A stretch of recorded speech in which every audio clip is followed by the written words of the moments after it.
ঘরে তো তেমন কিছু নেই, এই শুকনো মুড়ি ছাড়া।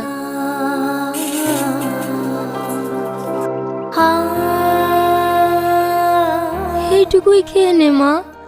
তুমি কিছু খাবে না?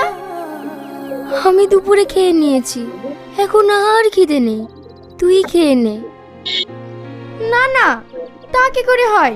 তুমিও খাবে? বয়স হয়েছে, খিদে আর তেমন থাকে না রে মা।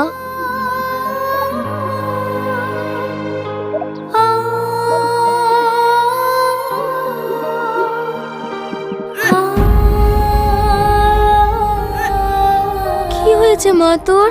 কি হয়েছে? খাবার ভালো মুখে রোচে না বুঝি? না না দিদিমা, তা নয়, আসলে সকাল থেকে কিছু খাইনি তো, তাই এমনটা হলো। একটা কথা বলবো মা? কি কথা বলো? তোকে দেখে কিন্তু গরিব বা মধ্যবিত্ত মনে হয় না।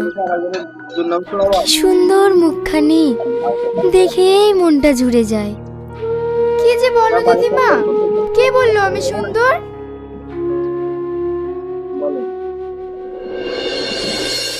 এই স্যাঁতস্যাঁতে ঘরে এরা থাকে কিভাবে? আমি তো একটু ঘুমাতে পারছি না। তারপরে এরা দুবেলা পেট পুরে খেতেও পায় না।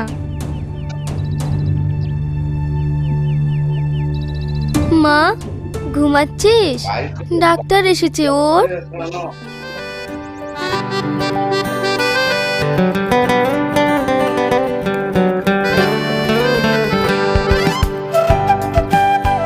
হাই, আমি শাহিন, একজন ডাক্তার। হ্যালো, আমার নাম সালমা।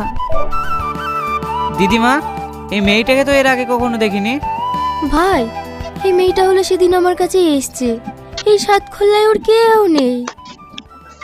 ও আচ্ছা, ঠিক আছে, তুমি বাইরে বসো,